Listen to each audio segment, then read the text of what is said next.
You know what's strange? People talk constantly about boomers, millennials, and Gen Z. But Generation X somehow sits in the background, quiet, almost invisible.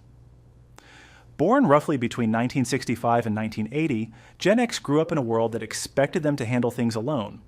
They were the first generation of latchkey kids on a massive scale. Coming home to an empty house wasn't unusual, it was normal. No phones, no constant check-ins, just figuring things out on your own.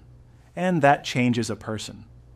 When you learn early that no one is coming to rescue you, you become independent, but also cautious. Gen X learned to think ahead, to expect consequences, and to rely on themselves first.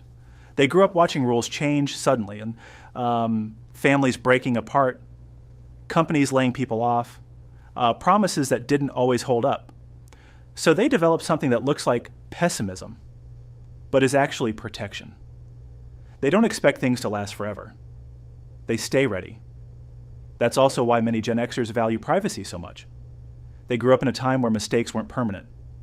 You messed up, life moved on. So sharing everything online can feel uncomfortable, not because they don't understand technology, but because they understand risk. At work, Gen X often doesn't talk about effort. They just do the job. No performance, no announcements. Competence matters more than attention. And here's the interesting part. They're incredibly independent, but quietly reliable. They won't ask for help easily, but if you need help, they'll show up. No drama, no spotlight. Maybe that's the core of Gen X psychology. They learned early to survive uncertainty by staying adaptable, grounded, and a little emotionally guarded. They don't need constant recognition, they just keep going. And maybe that's why Gen X feels so hard to define.